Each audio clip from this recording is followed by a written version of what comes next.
The gold pocket watch in Pearl Lane's hand ticked away the final moments of her life as she had known it. It was 1873 in Twin Falls, Colorado, and her father had just informed her that by sundown she would belong to a stranger, a debt paid in flesh and blood. The timepiece, her mother's only remaining possession, would soon join the pile of family heirlooms sacrificed to keep the wolves from their door. But this time, the wolves had come for her instead. "You can't do this," Pearl whispered, her voice trembling as she stood in the dusty parlor of their once prosperous homestead. At 20 years old, she had weathered drought, disease, and her mother's death, but nothing had prepared her for this betrayal. "I'm your daughter, not livestock." Her father, Thomas Lane, couldn't meet her eyes. His weathered face, once proud, now hung in shameful folds. The whiskey on his breath told the familiar story of how they'd come to this point, one bottle and one bad wager at a time. "The debts are too deep, Pearl. There's no other way." His voice cracked with the weight of his failure. "Harrison will take the house by week's end. Your brothers will have nowhere to go." Pearl's younger brothers, only 12 and 14, remained upstairs, unaware that their future was being bartered away alongside their sisters. "Who?" Pearl demanded, her fingers clutching the watch so tightly that its edges bit into her palm. "Who is buying me?" Her father fumbled with his hat. "Logan Ryder, cattle rancher from up north, came through looking for a wife." "A wife?" Pearl choked on the word. "You're selling me as a wife to a complete stranger. He's paid handsomely, more than enough to clear our debts and set your brothers up proper." Thomas gestured weakly to a small leather pouch on the sideboard. "Gold, Pearl, real gold nuggets, not paper promises." The sound of approaching hoofbeats cut through the tension. Pearl's heart hammered against her ribs as she moved to the window. A tall figure on a chestnut stallion approached, his shadow stretching long in the late afternoon sun. "He's here," her father mumbled, reaching for the half-empty whiskey bottle. Pearl slapped it from his hand. "You don't deserve the comfort," she hissed. The bottle shattered, amber liquid seeping into the floorboards like her father's honor had seeped away over the years. The knock came 3 times, solid and unhurried. Pearl composed herself, tucking the watch into her apron pocket. If she was to be sold, she would not go as a weeping child. Her mother had taught her better than that. Thomas opened the door to reveal a man who filled the frame with his presence. Logan Ryder stood well over 6 feet, his shoulders broad beneath a dust-covered duster coat. His face, partially shadowed by a wide-brimmed hat, revealed little except a strong jaw darkened by several days' worth of stubble. He removed his hat as he entered, revealing eyes the color of a summer storm and hair the shade of sun-bleached wheat. "Mr. Lane," he nodded, his voice deep but surprisingly soft. "I've brought the rest as agreed." He produced another pouch, heavier than the first, which clinked with the unmistakable sound of gold as he placed it on the table. Pearl stared at the pouch, then at the man who had deemed her worth its contents. She expected to see lechery or triumph in his eyes, but found neither, only a steady, measuring gaze that seemed to look beyond her fury to something she couldn't name. "This is my daughter, Pearl," Thomas said, his voice regaining some strength now that money was in sight. Logan Ryder turned to her and bowed his head slightly. "Miss Lane." "Mr. Ryder," Pearl returned coldly. "I understand you've purchased me. Shall I fetch my things, or do you prefer your property unencumbered by personal belongings?" A flicker of something, perhaps surprise, perhaps respect, crossed the rancher's face. "Bring whatever you wish. My wagon can accommodate your possessions." "Wagon?" Pearl hadn't noticed it in her distress. "It's down the lane. I thought you might have more to bring." His eyes swept the sparsely furnished home, taking in the obvious signs of hardship. Thomas cleared his throat. The arrangements have been made with Reverend Simmons. He'll meet us at the church in an hour to a wedding, Pearl interrupted, her tone flat. How civilized of you both. Logan Ryder's jaw tightened, but he said nothing to counter her bitterness. Instead, he turned to Thomas. I'd like a moment with Miss Lane. Alone. Her father hesitated, then nodded, pocketing the gold before shuffling out the door, presumably to check on the wagon or more likely, to assess his newfound wealth away from his daughter's accusing eyes. When he was gone, Pearl braced herself for whatever this man might say or do now that they were alone. But Logan Ryder merely took a step back, increasing rather than decreasing the space between them.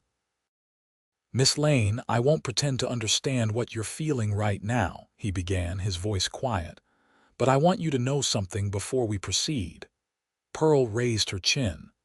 And what might that be, Mr. Ryder? I'm not buying you. I'm buying your freedom. Her brow furrowed. I don't understand. Logan sighed, removing his gloves and tucking them into his belt. His hands were large but not coarse, the hands of a man who worked hard but not without purpose. Your father approached me in town yesterday. He'd heard I was looking to establish a larger ranch and thought I might be in the market for a wife as well. A look of distaste crossed his features. I declined, but then I learned about Harrison and his plans for your family's land and for you. Pearl felt the blood drain from her face. Samuel Harrison was the wealthiest man in Twin Falls and the most ruthless. He'd made his intentions toward her clear on multiple occasions, each advance more threatening than the last. Her father's debts to him weren't just financial, they were the result of desperation and poor judgment. Harrison would have taken everything, Logan continued, including you, but not as a wife. He has one of those already. Then why? Because I've seen what happens to young women in your situation, Miss Lane. His eyes darkened with a memory he didn't share. The gold buys your father's debts and your brother's future. The marriage certificate, should you choose to accept it, gives you protection under my name without obligations. Pearl studied him, searching for the trap. What obligations would I be free from? All of them, he said simply. You'd have your own quarters at my ranch, safe passage to anywhere else you might wish to go when you're ready, a stipend of your own to build a new life. I ask for nothing in return. Nothing, Pearl repeated, disbelief evident in her voice. No man gave something for nothing, especially not in the unforgiving landscape of the Colorado Territory. Nothing, he confirmed. I made a promise once that I'd help where I could. This is me keeping that promise. Before Pearl could respond, her father returned, followed by her brothers James and Daniel, their eyes wide with confusion at the stranger in their home and the wagon they'd discovered outside. Pearl, James questioned, his young face a mixture of fear and uncertainty. Father says you're getting married. Pearl looked from her brothers to Logan Ryder, who waited silently, offering neither pressure nor reassurance. The choice, his stance suggested, was entirely hers. In that moment, Pearl understood that while one man had sold her, another was offering to buy her freedom. The irony wasn't lost on her, nor was the risk. Logan Ryder was a stranger with a convenient story and gentle eyes, but she had only his word that his intentions were honorable. Yet as she looked at her brothers and thought of Harrison, she knew there was only one choice that offered any hope at all. Yes, she said finally, her voice stronger than she felt. I'm getting married, and then we're all going to pack. The small church at the edge of Twin Falls had seen better days, its white paint peeling in the harsh Colorado sun. Inside, the pews sat empty except for Pearl's brothers and two strangers, a weathered man named Ezra whom Logan introduced as his foreman, and a young woman called Sarah who served as witness alongside him. Pearl wore her mother's dress, hastily altered by Sarah's skilled hands during the brief time they'd had before the ceremony. It hung a bit loose on her frame, testament to the lean months her family had endured, but the pale blue cotton was clean and dignified. Logan stood beside her in fresh clothing, his tall form commanding even in the simple setting. He'd been respectful, distant even, as they prepared for this bizarre arrangement. Not once had he touched her or spoken to her with anything but careful courtesy. Reverend Simmons, who had baptized Pearl as an infant and buried her mother 3 years earlier, performed the ceremony with visible discomfort. He knew Thomas Lane's weaknesses all too well and had clearly drawn his own conclusions about this hasty marriage. "Do you, Logan James Ryder, take this woman to be your lawfully wedded wife?" he asked, his rheumy eyes searching the rancher's face for any sign of ill intent. "I do," Logan answered firmly, his gaze steady. "And do you, Pearl Elizabeth Lane, take this man to be your lawfully wedded husband?" Pearl hesitated, her mother's watch heavy in the pocket she'd sewn into her dress. This marriage was her prison sentence and her escape route all at once. "I do," she finally whispered. "Then, by the power vested in me, I pronounce you husband and wife." The Reverend closed his Bible with a snap. "You may kiss your bride." Logan turned to Pearl, his eyes questioning. Understanding his silent inquiry, she offered her cheek instead. His lips brushed against it briefly, a formality rather than a claim. As they signed the marriage certificate, Pearl noticed that her father had not attended the ceremony. His absence was both wound and relief. "Your brothers are welcome to join us," Logan said as they exited the church. "I've room enough and hands to teach them ranching if they've a mind to learn." Pearl looked at James and Daniel, their faces pinched with worry. "Would you like that? To come with me to Mr. Ryder's ranch?" "Logan," her new husband corrected gently. "They should call me Logan, at least." James, the older of the two, looked suspiciously at the rancher. "Will we be working for our keep?" "You'll be working because that's what men do," Logan replied evenly. "But your sister's marriage has secured your future regardless. The choice to come is yours." Daniel, always quicker to trust, stepped forward. "I want to go with Pearl." James hesitated, then nodded reluctantly. "We stay together." The journey to Logan's ranch took them north and west, away from Twin Falls and deeper into the rugged landscape that defined the territory. The wagon carried Pearl's meager possessions, her brothers and Sarah, who had accompanied them as a companion for Pearl. Logan rode alongside on his chestnut stallion, occasionally pointing out landmarks or sharing bits of history about the land. "That ridge marks the boundary of Ryder land," he explained as they crested a hill late in the afternoon of their second day of travel. "My father staked his claim here 20 years ago, built up from nothing." Pearl, who had maintained a polite but distant demeanor throughout the journey, couldn't help but be impressed by what came into view. The ranch sprawled across a verdant valley, with sturdy fences enclosing grazing cattle. A large 2-story house stood proudly on a slight rise, flanked by a barn and several outbuildings, all well maintained. "It's beautiful," she admitted, her first genuine compliment since meeting him. Logan's face softened with pride. "My father had a good eye for land. The creek never runs dry, even in the worst droughts." As they approached, several men on horseback rode out to meet them, tipping their hats respectfully to Pearl. Ezra, who had ridden ahead to announce their arrival, had clearly explained the situation or some version of it, as none of the ranch hands seemed surprised to see their boss returning with a wife. The house itself was a revelation. Though not lavish by city standards, it boasted solid craftsmanship, glass windows, and furnishings that spoke of care rather than ostentation.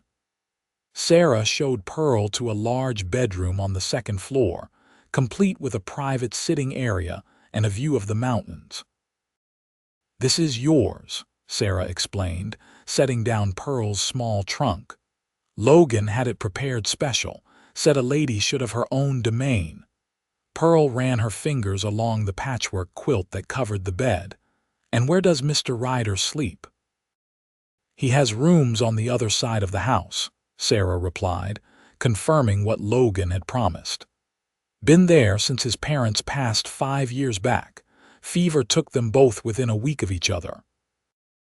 That night, Pearl joined her brothers, Logan, and the senior ranch hands for dinner in the large kitchen. The meal was simple but plentiful: roast beef, potatoes, and fresh bread that Sarah had baked upon their arrival. The conversation flowed around her, with Logan's men recounting the day's work and plans for the coming cattle drive. Pearl observed her new husband as he discussed business with Ezra. He was thoughtful in his responses, neither hasty nor domineering in his decisions. The men clearly respected him, not from fear but from genuine regard. It was unexpected. After the meal, Logan invited Pearl to join him on the front porch. Night had fallen, revealing a canopy of stars more brilliant than she'd ever seen in Twin Falls. "I hope you found your accommodations acceptable," he said, leaning against the porch railing. "If there's anything you need, you have only to ask." Pearl wrapped her shawl tighter against the evening chill. "Why are you doing this, Mr. Ryder? The truth, please." "No man spends gold and asks for nothing in return." Logan was quiet for a long moment, his profile illuminated by the soft glow from the house windows. "I had a sister," he finally said. "Younger than me by 6 years, Catherine. She was bright, stubborn, reminded me a bit of you, actually." Pearl waited, sensing the story that was coming. "When she was 17, my father arranged a marriage for her with the son of a business associate. The match looked good on paper. The boy came from money, had prospects, but he was cruel in ways that weren't visible to outsiders." Logan's knuckles whitened as his grip on the railing tightened. "By the time I discovered what was happening, it was too late. Catherine took her own life rather than endure another day with him." "I'm sorry," Pearl said softly, understanding blooming within her like a painful flower. "I made a promise at her grave," Logan continued, "that I would never stand by while someone vulnerable was traded away like property. When your father approached me with his proposition, I saw a chance to keep that promise." Pearl studied him in the moonlight, seeing him truly for the first time. "So this is atonement. Call it what you will. I couldn't help Catherine, but I could help you." They stood in silence for a while, each lost in thought. Finally, Pearl asked, "And what happens now? Do I stay your wife in name only forever? Do I leave once your conscience is clear?" Logan turned to face her. "That depends entirely on you. The marriage is legal, but I meant what I said. You owe me nothing. If you choose to stay, you'll be respected as the mistress of this house. If you choose to go, I'll provide for you until you're established elsewhere." "And if I stay," Pearl ventured carefully, "what would you expect of me?" "Only what you freely give," he answered simply. "I'm not looking for a servant or a convenience. If friendship develops between us over time, I would welcome it. Anything more would be your choice, not my demand." It was such a startling proposition, freedom disguised as bondage, that Pearl found herself speechless. In all her imaginings of what this forced marriage might entail, she had never considered this outcome. A man who viewed her liberty as more important than his desires. "I think," she said slowly, "that I would like to stay, at least for now. My brothers need stability, and I need time to understand what this new life means." Logan nodded, his expression unreadable in the darkness. "Then welcome to Ryder Ranch, Mrs. Ryder. May you find peace here, if nothing else." As Pearl settled into life at the ranch, she discovered that Logan had been true to his word. She was introduced to the community as his wife but treated with a respectful distance that preserved her dignity. Her brothers thrived in the open air, quickly adapting to ranch life under Ezra's patient tutelage. James, initially the more reluctant of the two, showed a particular aptitude for working with the horses, while Daniel became Sarah's eager assistant in the vegetable gardens that supplied the ranch with fresh produce. For her part, Pearl gradually assumed responsibilities within the household, not because it was demanded but because idleness had never suited her. She worked alongside Sarah, learning the rhythms of managing a property this size. There were accounts to keep, supplies to order, meals to plan for the growing number of hands as spring roundup approached. Logan himself remained something of an enigma. He was unfailingly polite, soliciting her opinions on household matters and including her in discussions about the ranch's operations. Yet he maintained the emotional distance he'd promised, never presuming upon their legal relationship. It was a coolly pleasant existence, lacking both the desperation of her previous life and the warmth of genuine connection. Pearl found herself watching Logan when he thought no one was looking, observing the gentleness with which he handled a new foal, the patience he showed when teaching her brothers to rope, the quiet authority he commanded without ever raising his voice. 6 weeks after their unusual wedding, disaster struck in the form of a late spring blizzard. The cattle, vulnerable in the midst of calving season, were scattered across the grazing lands. Logan organized the hands into search parties, determined to save as many of the newborn calves as possible. "I'll be back by nightfall," he told Pearl as he prepared to ride out, his face grim beneath the brim of his hat. "If we're not, don't send anyone else. The risk isn't worth it." Pearl watched from the porch as Logan and his men disappeared into the swirling snow.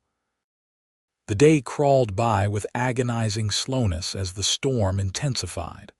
By late afternoon, with no sign of the search parties and the temperature dropping rapidly, Pearl made a decision.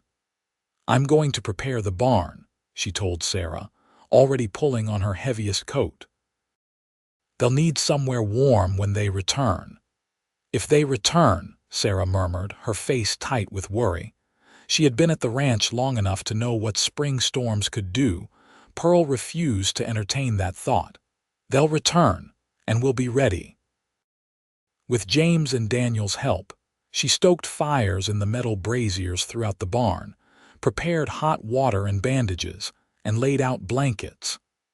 As darkness fell, the wind howled around the buildings, driving snow into drifts that nearly blocked the doors. It was well past midnight when they heard the first shouts. Pearl rushed outside, lantern held high against the darkness, to find Ezra leading a group of exhausted men and frost-covered horses into the yard. They had managed to save a dozen calves, which were quickly transferred to the warmth of the barn. "Where's Logan?" Pearl demanded, her heart sinking as she scanned the returning riders. Ezra's face told her everything before he spoke. "Boss went after a group of strays in the north pasture. Clayton was with him, but they got separated in the whiteout. Clayton made it back to us, but he's still out there." Pearl's voice rose with alarm. "In this, we tried to go back, madam," one of the younger hands said, his face raw from the cold. "Couldn't see more than a foot ahead." It was suicide to keep trying. Pearl made her decision in an instant. "Prepare fresh horses. I know where the north pasture cabin is." "No, Mrs. Ryder," Ezra cut her off firmly. "Logan would have my hide if I let you ride out in this. That cabin's 10 miles away, and there's no guarantee he made it there."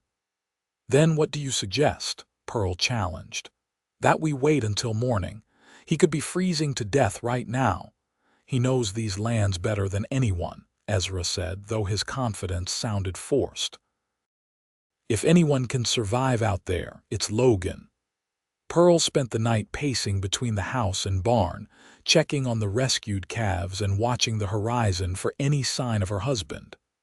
By dawn, the storm had passed, leaving behind a landscape transformed by snow.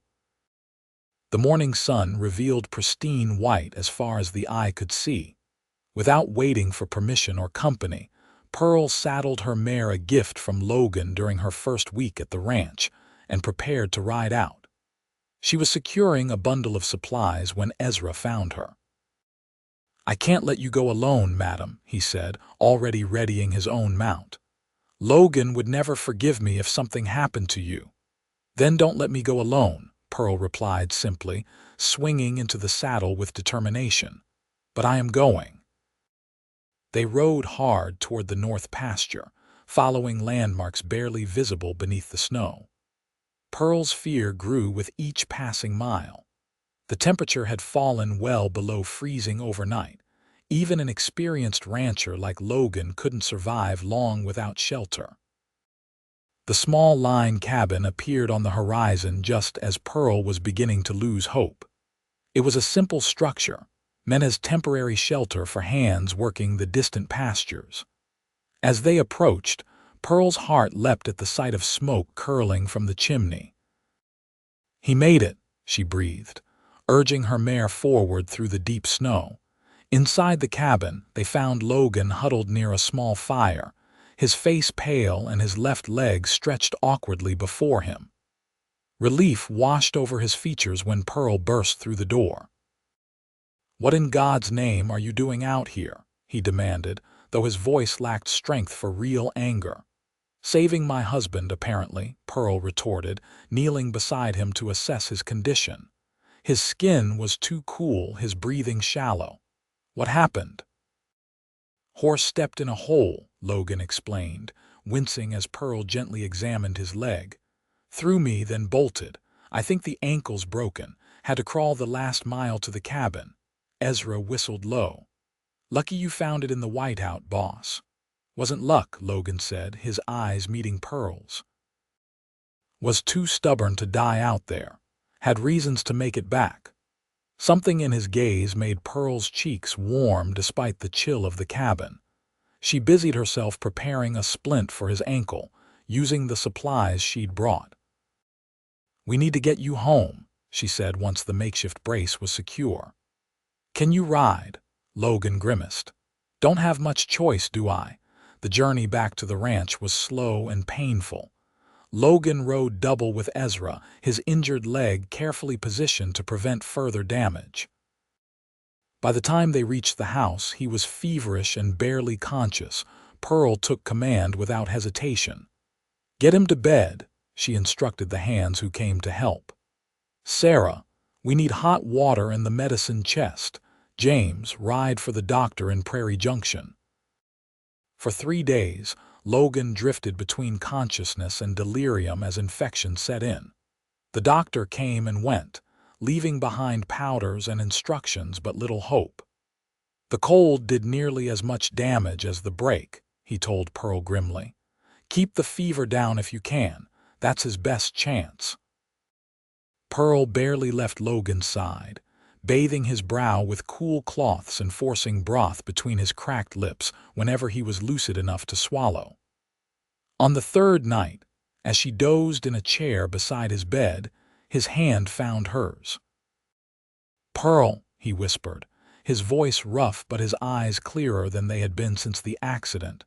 She startled awake, relief flooding through her at the sight of his fever-bright but focused gaze. "You're back with us." "Never really left," he murmured. "Kept hearing your voice." Couldn't quite make out the words, but knew it was you. Pearl squeezed his hand, surprised at how natural the contact felt after weeks of careful distance. "You gave us quite a scare, Mr. Ryder." A faint smile touched his lips. "Think you might call me Logan now, seeing as how you've saved my life and all." "Logan," she said softly, testing the intimacy of his given name. "You need to rest. The fever's breaking, but you're not out of danger yet." He held her hand tighter when she moved to rise. "Stay, please." So she stayed, maintaining her vigil as he slipped back into a more peaceful sleep. Something had shifted between them, something significant yet undefined. The careful boundaries they had established seemed less important than the simple fact of his survival and her relief at it. Logan's recovery was slow but steady. As spring gave way to early summer, he graduated from bed to a chair by the window, watching the ranch operations continue under Ezra's capable management. Pearl divided her time between her household duties and caring for her husband, reading to him in the evenings and keeping him company during the long days of convalescence. It was during these quiet moments that the walls between them began to crumble. They spoke of their childhood's Pearl's happy early years before her mother's death and her father's decline, Logan's adventures growing up on the ranch with his sister. They discovered shared tastes in literature and similar views on the future of the territory. They laughed together for the first time when Logan's attempt to demonstrate a card trick from his bed ended with playing cards scattered across the floor.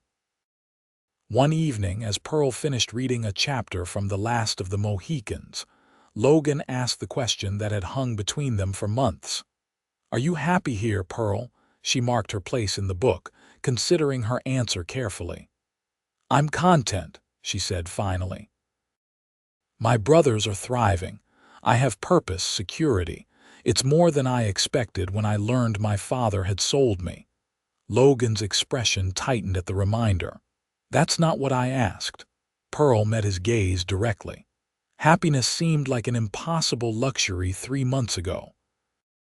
I'm still learning what it might mean now." "And what of us?" he asked, his voice dropping to a near whisper. "This arrangement we have. What of it?" Pearl returned, her heart beating a swift tattoo against her ribs. Logan shifted in his chair, leaning forward despite the discomfort it clearly caused his healing leg. "I made you promises when we married. Promised to expect nothing, to give you freedom. I meant every word. I know you did. But I find myself wanting more," he admitted, the words seeming to cost him something vital. "Not out of obligation or arrangement, something real between us." Pearl set the book aside, her hands trembling slightly. "What are you saying, Logan?" "I'm saying that I've come to care for you, Pearl Ryder, not as a ward or a responsibility, as a woman, as my wife." His eyes never left hers, honest and vulnerable in a way she'd never seen from him before. "And if that's not something you want or can return, I'll understand. Nothing changes, you'll still have everything I promised." The moment stretched between them, charged with possibility. Pearl thought of the past months, of the man who had bought her freedom with gold and asked for nothing, who had shown her brothers kindness and patience, who had looked at her with respect long before he looked at her with desire. She rose from her chair and crossed to him, her decision made in the space of a heartbeat. Bending down, she placed her hands on either side of his face and pressed her lips to his, her first kiss, freely given. Logan remained perfectly still for a heartbeat. Then his arms came around her, drawing her closer despite the awkwardness of his position. The kiss deepened, tentative exploration giving way to something more urgent, more honest than any words they might have spoken. When they finally parted, breathless and flushed, Logan's eyes searched hers for confirmation. "You're certain?" Pearl nodded, a smile spreading across her face. "I think perhaps I've been falling in love with my husband for some time now. I just didn't recognize it until I almost lost him." As summer unfurled across the Colorado landscape, Pearl and Logan's relationship blossomed alongside the wildflowers that dotted the ranch's pastures. Their marriage, begun as a transaction, transformed into a partnership built on mutual respect and growing affection.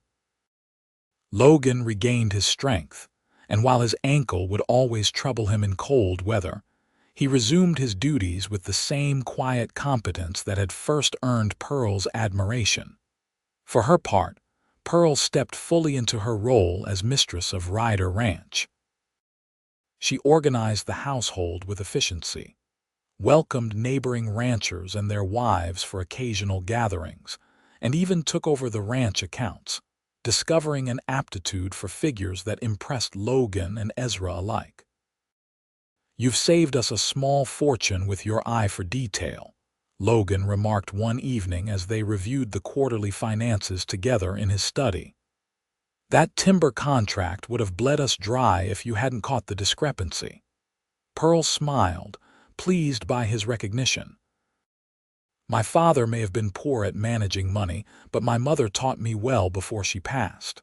She always said a woman should understand business, even if society didn't expect it of her."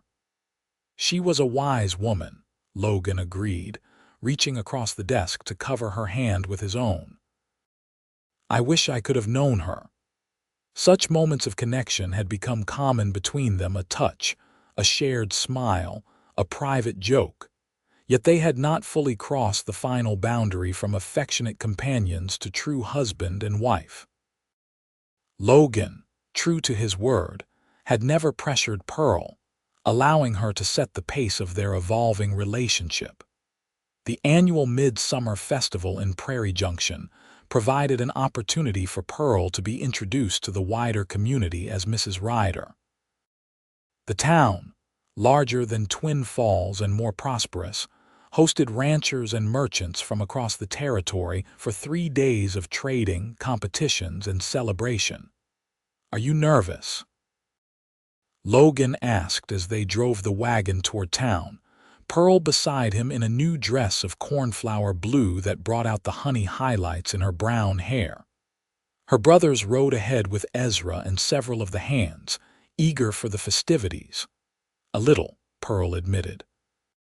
"It's one thing to meet your neighbors one family at a time, quite another to face the entire county at once." "They'll adore you," Logan assured her, his smile warming her more effectively than the July sun. "Just as I do." It was the closest he had come to declaring love, and Pearl treasured the words even as she wondered why he held back the final sentiment.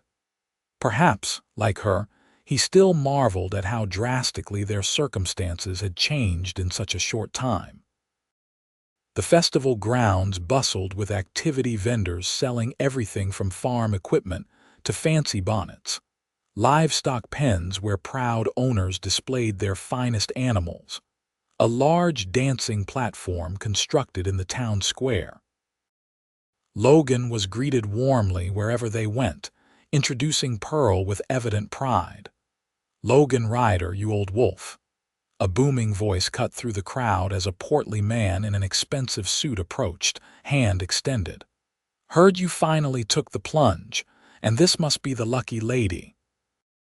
"Maxwell," Logan nodded, his posture subtly stiffening. "Allow me to introduce my wife, Pearl. Pearl, this is Maxwell Harrison from Twin Falls." Pearl froze, the name striking her like a physical blow. This was Samuel Harrison's brother, cut from the same ambitious cloth if town gossip was to be believed. The Harrisons owned businesses throughout the territory, including the bank that had held her father's mortgage. "Mrs. Ryder," Maxwell tipped his hat, his smile not quite reaching his eyes as he assessed her. "What a fortunate match. Your father must be pleased to have made such an advantageous connection." The implication hung in the air, ugly and pointed. Before Pearl could respond, Logan stepped slightly forward, his body a shield between her and Harrison. "Pearl has made Ryder Ranch a true home," he said, his tone pleasant but firm. "We consider ourselves fortunate indeed." Maxwell's smile thinned. "Indeed. Well, I'm sure Samuel will be interested to hear of your happiness. He had quite some business with the Lane family, as I recall." "Business that's been concluded," Logan replied evenly. "Paid in full with interest." A tense moment passed before Maxwell nodded, acknowledging the subtle warning in Logan's words. "Of course. If you'll excuse me, I see the mayor waving me over." Good day to you both." As he walked away, Pearl released a breath she hadn't realized she was holding. "You knew," she said quietly, "about Samuel Harrison's interest in me. That's why you mentioned him specifically that first day." Logan guided her away from curious ears, finding a quiet spot beneath a cottonwood tree. "I knew," he confirmed. "Harrison doesn't take losses well, especially when they involve something or someone he wants. When your father approached me, I had already heard rumors about Harrison's intentions toward you." "So you really did save me," Pearl murmured, the full reality of what might have been her fate sinking in anew. "Perhaps," Logan acknowledged, "but you've more than repaid any debt since then. You've brought life back to the ranch and to me." The genuine emotion in his voice touched something deep within Pearl. Standing there in the dappled sunlight, surrounded by the sounds of celebration yet cocooned in their private moment, she made another choice as free and deliberate as her decision to kiss him weeks earlier. "I'd like to go home," she said softly. "Not back to the festival, home to the ranch, with my husband." Logan's eyes darkened with understanding. "Pearl, are you certain? There's no rush." She placed her fingers against his lips, stopping his gallant protest. "I'm certain. I choose you, Logan Ryder, not out of gratitude or obligation, but because I love you." The journey back to the ranch passed in charged silence, each mile increasing the anticipation between them. They had sent word to Ezra that they were returning early, ensuring the brothers would remain in town for the festivities. For the first time since their marriage, they would truly be alone. The house welcomed them with familiar comfort as the sun began its descent toward the western mountains. Pearl moved through the rooms lighting lamps, acutely aware of Logan watching her from the doorway, his eyes following her with a heat that had nothing to do with the summer evening. "Would you like me to?" he began, but Pearl shook her head, crossing the room to stand before him. "No more waiting," she whispered, reaching up to trace the line of his jaw. "No more separate rooms or careful distance. I want to be your wife, Logan, in every way." He gathered her into his arms then, his kiss deeper and more urgent than any they had shared before. Pearl surrendered to the sensation, her body responding instinctively to his touch as his hands moved from her waist to her back, drawing her closer against him. "I've wanted you since the moment you stood in your father's parlor and looked at me with fire in your eyes," Logan confessed against her neck. "Not as a possession, but as the incredible woman you are." "Show me," Pearl invited, taking his hand and leading him toward the stairs. "Show me what it means to be truly chosen, not sold." In the privacy of what would now be their shared bedroom, Logan undressed her with reverent care, his fingers gentle against her skin as he loosened laces and slipped fabric away. Pearl trembled, not from fear but from the intensity of her own desire, as she stood before him in nothing but moonlight. "You are so beautiful," he breathed, his voice rough with emotion. Pearl reached for the buttons of his shirt, her earlier boldness giving way to shy determination. "Help me," she whispered. "I want to see you too." Together they removed the barriers between them, each revelation of skin met with soft touches and murmured appreciation. When they finally lay together on the bed, Pearl marveled at how right it felt to be skin against skin, heartbeat against heartbeat with this man who had become her protector, her friend, and now her lover. Logan was endlessly patient, guiding her through unfamiliar sensations with tender authority, ensuring her pleasure before seeking his own.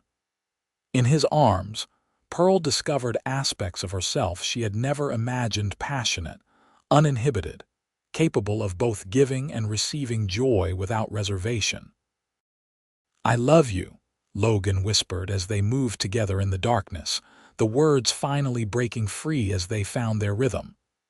"I have loved you for so long, Pearl, my brave, beautiful wife." "And I love you," she answered, her voice breaking on a gasp of pleasure. "My husband who bought me with gold and won me with kindness." Afterward, as they lay tangled together in the aftermath of shared passion, Pearl traced lazy patterns across Logan's chest, content in a way she had never thought possible when she had stood in her father's house and learned of her fate. "Did you know?" she asked, propping herself up to look into his eyes. "When you offered for me, did you know it would come to this?" Logan tucked a strand of hair behind her ear, his touch infinitely gentle. "I hoped," he admitted. "Not at first. At first I only wanted to help you. But the moment you challenged me, refused to be cowed despite everything, I began to hope." Pearl smiled, dropping a kiss onto his shoulder. "I thought I'd lost everything that day. Instead, I found everything I never knew I wanted." As autumn painted the Colorado landscape in golds and crimsons, Pearl received a letter from Twin Falls. Her father, humbled by months of sobriety forced upon him by the absence of funds for whiskey, requested permission to visit at Christmas. He had taken work as a clerk in the general store, he wrote, and was slowly rebuilding his reputation in the town. Pearl showed the letter to Logan, uncertain how to respond.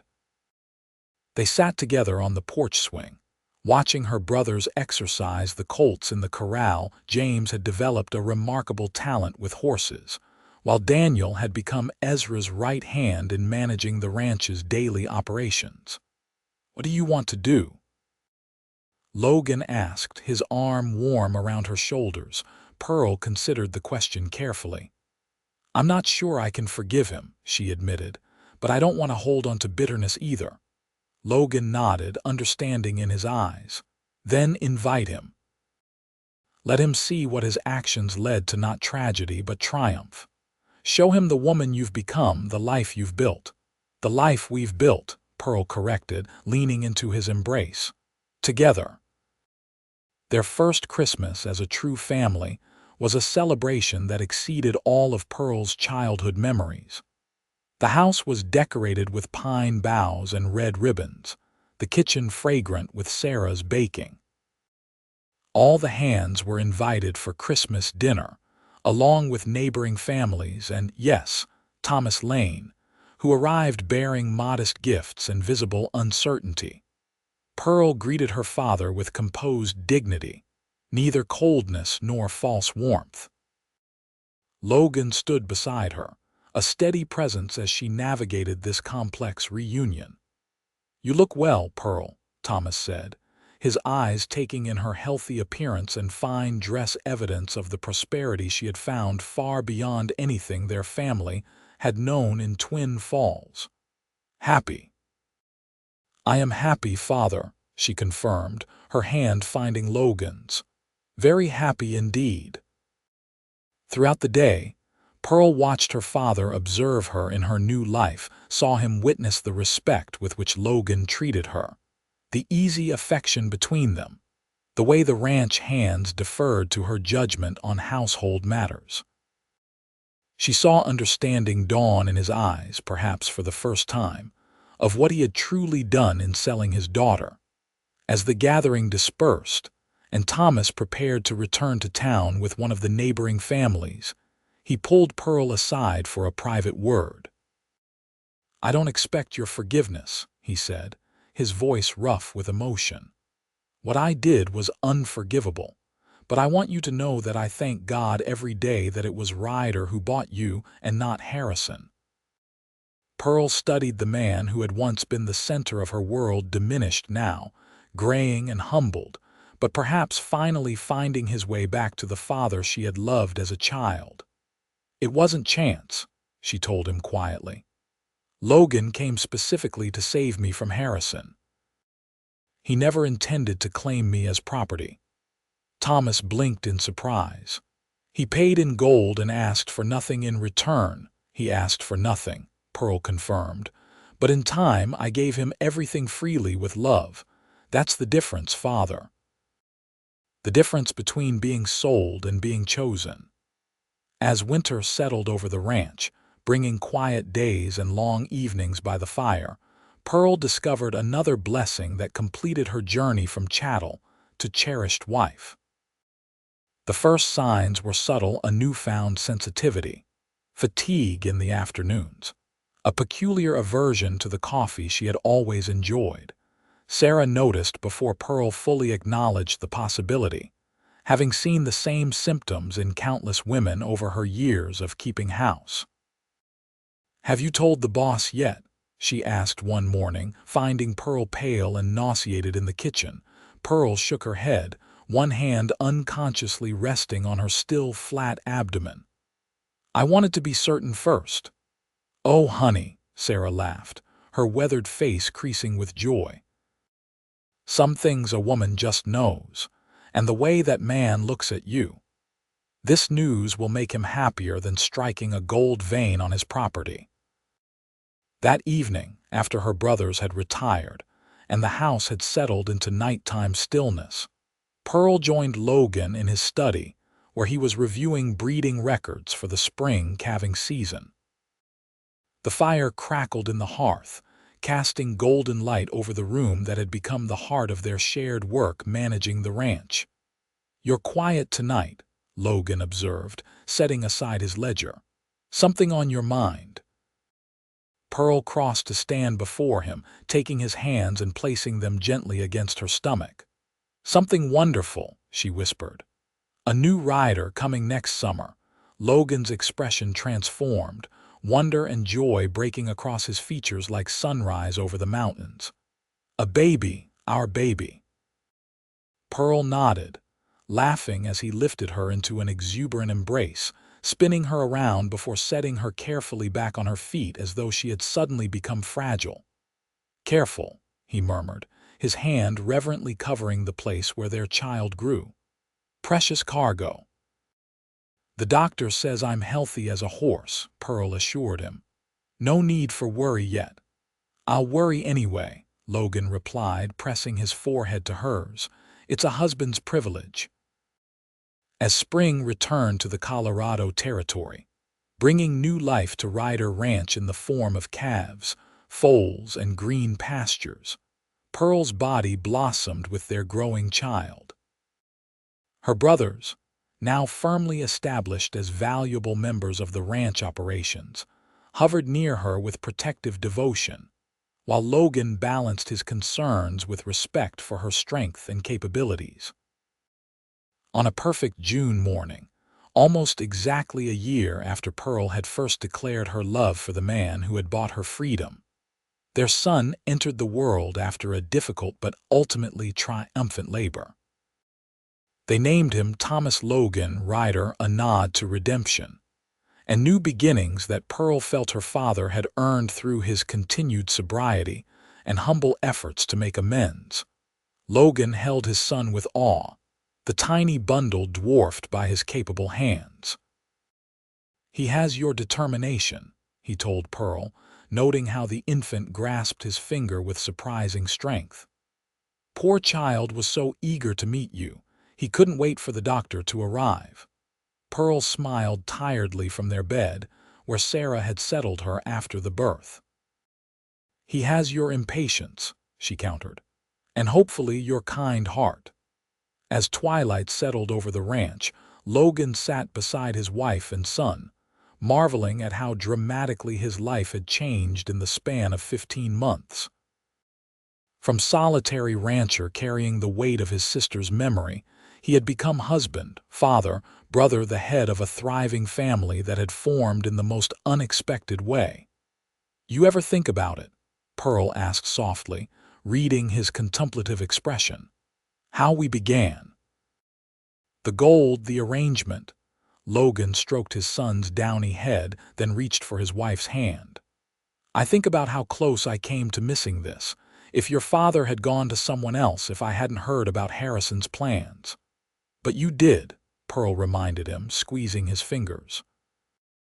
"You paid in gold and asked for nothing, and received everything in return," Logan completed, leaning down to kiss her tenderly.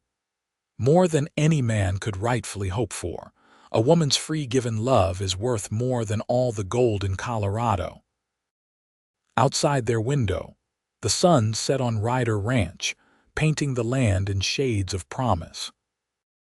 Inside, cradled in the warmth of their family's love, Pearl and Logan held their son and each other, no longer bound by transaction but by choice, no longer defined by what had been sold but by what had been freely given. "I love you, Mrs. Ryder," Logan whispered against her hair. Pearl smiled, her heart full beyond measure. "And I love you, Mr. Ryder, today, tomorrow, and all the days that follow." In the years that followed, Ryder Ranch prospered under their joint stewardship.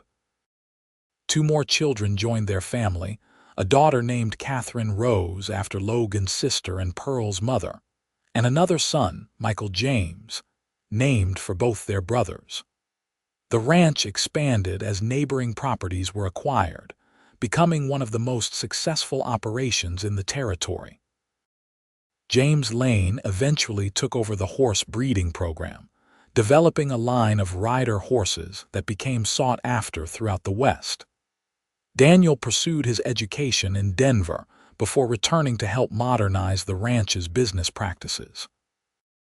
Both brothers built homes of their own on Ryder land, raising families that filled the valley with laughter and new generations.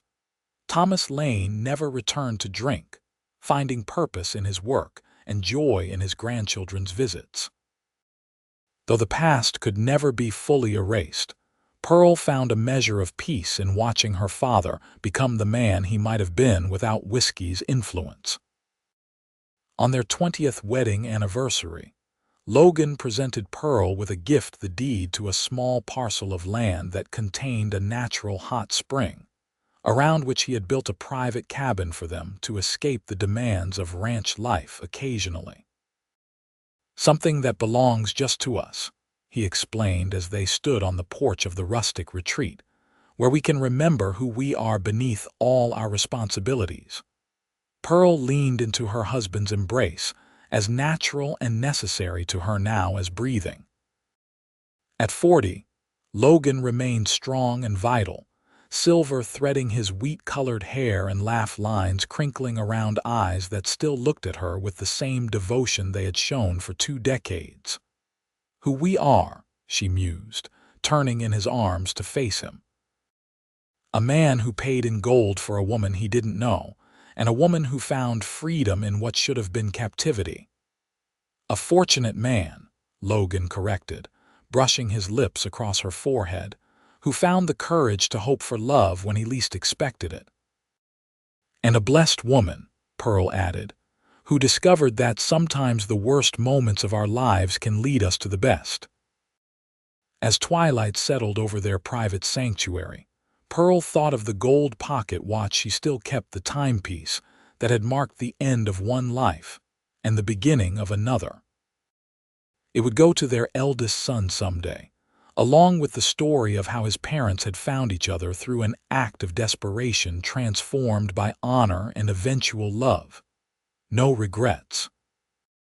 Logan asked, a question he still posed occasionally, as though marveling that their unusual beginning had led to such happiness. Pearl smiled up at the man who had given her a choice when others had taken it away, the man who had waited patiently for her heart when he could have demanded her obedience, the father of her children and partner in all things. "Not one," she answered truthfully. "Every step, even the painful ones, brought me here. To you, to us. That's worth more than all the gold in the world." And as stars appeared above their mountain retreat, Pearl and Logan Ryder held each other close, secure in the knowledge that what had begun as a transaction had become a legacy of love that would endure long after they were gone, a story of redemption and choice that their children and grandchildren would carry forward into a future bright with possibility.